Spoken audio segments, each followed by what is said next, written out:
ओमराजे निंबाळकर, ज्यांचे पूर्ण नाव ओमप्रकाश भोपालसिंह निंबाळकर असे आहे, हे मराठवाड्याच्या राजकीय पटावर एक धाकटे आणि बेधडक नेते म्हणून उभे आहेत. ज्यांचा जन्म 17 जुलै 1992 रोजी उस्मानाबाद जिल्ह्यातील एका राजकीय वारसा असलेल्या कुटुंबात झाला. त्यांचे वडील पवनराजे निंबाळकर हे उस्मानाबादचे एक प्रभावी राजकारणी आणि तेरणा साखर कारखान्याशी संबंधित नेते होते, तर आई आनंदीदेवी निंबाळकर होत्या, ज्या कुटुंबाला नैतिक आधार देत होत्या. बालपणापासूनच ओमराजेंना राजकीय वातावरणाची सवय लागली होती, कारण वडिलांचे राजकारण घरातच सुरू असायचे. त्यांचे प्राथमिक आणि माध्यमिक शिक्षण उस्मानाबादमध्ये झाले. 10वीपर्यंतचे शिक्षण स्थानिक शाळेत घेतले, जेथे त्यांना मराठवाड्याच्या ग्रामीण जीवनाची ओळख झाली. शेतकरी, मजूर आणि सामान्य लोकांच्या समस्या त्यांना लहानपणापासूनच कळल्या. त्यानंतर उच्च माध्यमिक शिक्षणासाठी लातूरला गेले, जेथे त्यांनी विज्ञान शाखेतून अभ्यास केला आणि नंतर अभियांत्रिकीच्या शिक्षणासाठी पुण्याला रवाना झाले. पुण्यातील अभियांत्रिकी महाविद्यालयात प्रवेश घेतला, जेथे शहरातील आधुनिक जीवन आणि तंत्रज्ञानाची ओळख झाली. मात्र हा काळ त्यांच्यासाठी अपूर्ण राहिला, कारण 2006 मध्ये वडील पवनराजे निंबाळकर यांची क्रूर हत्या झाली. ही घटना ओमराजेंच्या जीवनातील टर्निंग पॉइंट ठरली.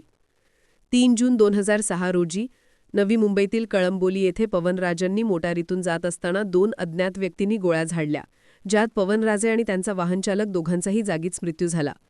ही हत्या राजकीय वैराची परिणिती होती, कारण पवनराजेंनी 2004च्या विधानसभा निवडणुकीत राष्ट्रवादी काँग्रेसचे मंत्री पद्मसिंह पाटील यांच्याविरुद्ध अपक्ष उभे राहिले होते. तेरणा साखर कारखान्याच्या आर्थिक गैरव्यवहाराच्या आरोपांमुळे दोघांमध्ये वैर वाढले होते. निवडणुकीत पद्मसिंह अल्पमताने विजयी झाले, पण मंत्रिपद गमावले. सीबीआयने 2009 मध्ये पद्मसिंह पाटील यांना अटक केली. आरोपपत्रात 30 लाखांची सुपारी देऊन खुनाचा कट रचल्याचा उल्लेख आहे. मात्र पद्मसिंहांना नोव्हेंबर 2009 मध्ये जामीन मिळाला आणि प्रकरण अद्याप न्यायप्रविष्ट आहे. या घटनेने ओमराजे अनाथ झाले. वयाच्या अवघ्या 24व्या वर्षी त्यांना कुटुंबाची जबाबदारी सांभाळावी लागली. अभियांत्रिकी सोडून ते उस्मानाबादेत परतले आणि वडिलांच्या न्यायासाठी लढा देण्याचं ठरवलं. हा काळ त्यांच्यासाठी भावनिक आणि राजकीयदृष्ट्या कठीण होता. आई आनंदीदेवी यांचा आधार घेऊन त्यांनी कुटुंबाला एकत्र ठेवलं. वैयक्तिक जीवनात ओमराजे लग्नबद्ध आहेत, पण कुटुंबाबाबत ते खूपच खाजगी राहतात. त्यांच्या पत्नी आणि मुलांबाबत सार्वजनिक माहिती फारशी उपलब्ध नाही. ते शेती हा व्यवसाय म्हणून नमूद करतात आणि एकूण संपत्ती 7.5 कोटी रुपये असल्याचे निवडणूक कागदपत्रात नमूद आहे. कर्ज मात्र फक्त 2.5 लाख आहे.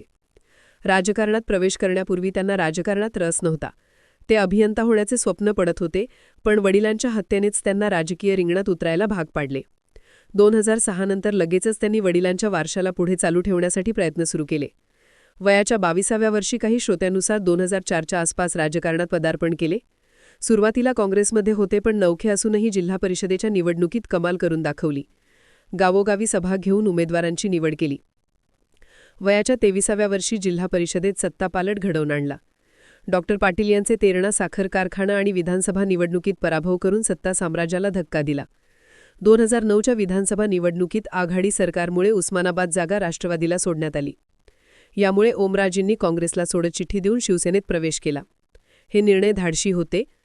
शिवसेनेच्या बॅनरखाली त्यांनी संपूर्ण मतदारसंघ पिंजून काढला आणि सहजपणे निवडणूक जिंकली. 2009 ते 2014 पर्यंत महाराष्ट्र विधानसभेचे सदस्य राहिले.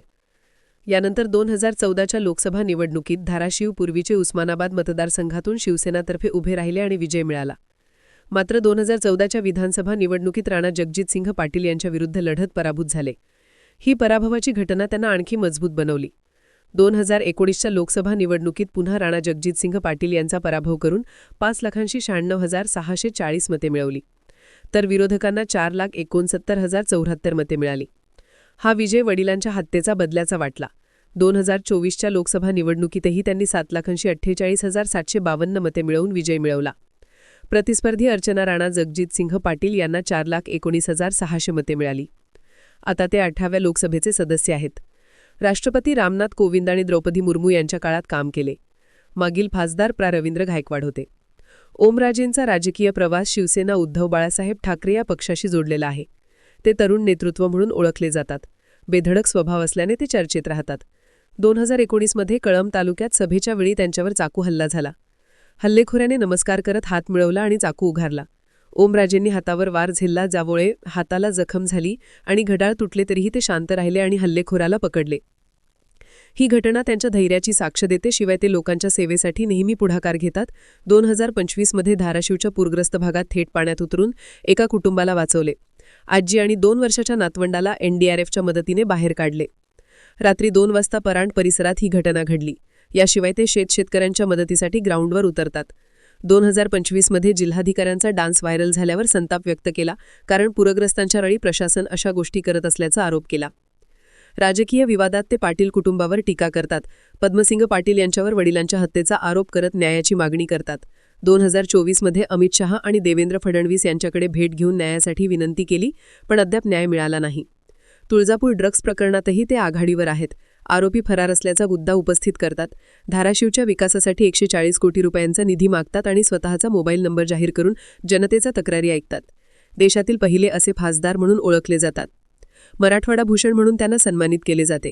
त्यांचा बेधडक बोलण्याचा स्वभाव जसे शिंदे गट आणि मनसेवर उपहास राजकारणात त्यांना लोकप्रिय बनवतो. मात्र 2 गुन्हे नोंदवलेले आहेत.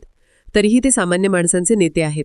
वडिलांच्या हत्येनंतर 19 वर्ष झाली तरी न्यायाची लढाई चालू असून ओमराजे म्हणतात, वडिलांची हत्या करून मला राजकारणात ढकलले, पण मी हार मानणार नाही. त्यांचे भविष्य धाराशिव आणि मराठवाड्याच्या विकासात आहे, जेथे ते शेतकरी, महिला आणि युवकांसाठी काम करतात. एका अनाथ मुलापासून ते खासदारपर्यंतचा प्रवास प्रेरणादायी आहे आणि मराठी राजकारणात त्यांचे योगदान कायम लक्षात राहील. ओमराजे निंबाळकर यांच्याविषयीचे विविध विवाद हे त्यांच्या राजकीय प्रवासातील एक महत्त्वाचा भाग आहेत, ज्यामुळे ते मराठवाड्याच्या राजकारणात नेहमीच चर्चेत राहिले आहेत. त्यांचा जन्म 17 जुलै 1992 रोजी झालेला असून वडील पवनराजे निंबाळकर यांच्या 2006च्या क्रूर हत्येनंतर त्यांचा राजकीय प्रवास सुरू झाला. ही घटना स्वतःच एक मोठा विवाद आहे, कारण पवनराजेंची हत्या राजकीय वैराची परिणिती होती. राष्ट्रवादी काँग्रेसचे माजी मंत्री पद्मसिंह पाटील यांच्यावर CBIने 2009 मध्ये अटक करून 30 लाखांची सुपारी देऊन खुनाचा कट रचल्याचा आरोप ठेवला. मात्र नोव्हेंबर 2009 मध्ये जामीन मिळाल्यापासून हे प्रकरण अद्याप न्यायप्रविष्ट आहे. ओमराजेंनी नेहमीच पद्मसिंह पाटील आणि त्यांच्या कुटुंबावर वडिलांच्या हत्येचा आरोप करत न्यायाची मागणी केली आहे. 24 मध्ये अमित शहा आणि देवेंद्र फडणवीस यांच्याकडे भेट घेऊनही न्याय मिळवण्यासाठी विनंती केली, पण अद्याप निकाल लागला नाही. हा वैर ओमराजे यांच्या निवडणूक लढतीमध्येही दिसतो. 2009च्या विधानसभा निवडणुकीत राणा जगजितसिंह पाटील यांचा पराभव, 2014 मध्ये पराभव, 2019 आणि 2024च्या लोकसभा निवडणुकीत पुन्हा विजय, ज्यात 2024 मध्ये अर्चना राणा जगजितसिंह पाटील यांचा 3,29,000 मतांनी पराभव. आणि याच पार्श्वभूमीवर 2024 मध्ये अर्चना पाटील यांनी मुंबई उच्च न्यायालयाच्या औरंगाबाद खंडपीठात ओमराजे यांच्या निवडीला आव्हान देणारी याचिका दाखल केली, जी अद्याप प्रलंबित आहे. दुसरा मोठा विवाद 2019च्या लोकसभा निवडणूक प्रचारादरम्यान पडाळी, नायगाव येथे झालेल्या चाकू हल्ल्याशी जोडला गेला, ज्यात एका तरुणाने नमस्कार करून हात मिळवला आणि चाकूने वार केला. ओमराजे यांच्या हाताला जखम झाली आणि घडाळ तुटले, तरीही ते शांत राहून हल्लेखोराला पकडले. पोलिसांनी आरोपीचा शोध घेतला, पण तो पसार झाला. ही घटना त्यांच्या धैर्याची साक्ष देते, तरी राजकीय वैराच्या पार्श्वभूमीवर ती संशयास्पद ठरली. तिसरा विवाद 2019 मध्ये डिसेंबरमध्ये माळेवाडी येथे घडलेल्या मारहाण प्रकरणाशी जोडला गेला, ज्यात कळंब पंचायत समिती सदस्य सतीश दंडनाईक यांच्यावर हिम्मतराव पाटील आणि सहकाऱ्यांनी हल्ला केला. दंडनाईक यांच्या तक्रारीनुसार ओमराजे निंबाळकर यांचा फोन हिम्मतराव यांना आला आणि फोनवर स्पीकरवर बोलताना दंडनाईक यांना सोडू नका, धडा शिकवा, असे सांगितले. यावर अकलूज पोलीस ठाण्यात ओमराजे यांच्यावर जीवे मारण्याचा प्रयत्न केल्याचा गुन्हा दाखल झाला. ओमराजे यावेळी फरार झाल्याचा उल्लेख असून पोलीस शोध घेत होते. हा गुन्हा अद्याप प्रलंबित असून निवडणूक शपथपत्रात एक फौजदारी गुन्हा नमूद आहे. एकूण 2 गुन्हे नोंदवलेले आहेत. चौथा विवाद तेरणा रुग्णालयाच्या वैद्यकीय खर्चांवरून 2024च्या लोकसभा निवडणुकीत राणा जगजितसिंह पाटील यांच्याशी झाला. ओमराजेंनी रुग्णालयात मोफत उपचाराच्या नावाखाली शासनाच्या तिजोरीवर डल्ल मारल्याचा आरोप केला, ज्यावर राणा पाटील यांनी पत्रकार परिषद घेऊन फौजदारी कारवाईचा इशारा दिला आणि ओमराजेंनी रुग्णांची यादी मागितली. ओमराजेंनी प्रत्युत्तर देत आव्हान दिले की ते रुग्ण आणून दाखवतील. या वादामुळे पाटील कुटुंबाशी असलेल्या वैराचा भाग ठरला. 5वा विवाद तुळजापूर ड्रग्ज प्रकरणाशी जोडला गेला. 2025 मध्ये तुळजापूरतील ड्रग्ज रॅकेटवर ओमराजे यांनी आक्रमक भूमिका घेतली. आरोपी फरार असल्याचा मुद्दा उपस्थित करत खोट्या मंडळींना पुरून उरणार असल्याचा इशारा दिला. यात राजकीय कनेक्शन असल्याचे आरोप झाले. आरोपींसोबत ओमराजे यांचे फोटो व्हायरल झाल्याने भाजपा आणि काँग्रेसमध्येही झुंपली. ओमराजे यांनी सांगितले की माझा मुलगा किंवा भाऊ असता तरीही शिक्षा होईल आणि सर्व आरोपींना तुरुंगात पाठवण्यापर्यंत शांत राहणार नाही. हा वाद ग्रामीण भागातील ड्रग्जच्या विळखावर प्रकाश टाकणारा ठरला.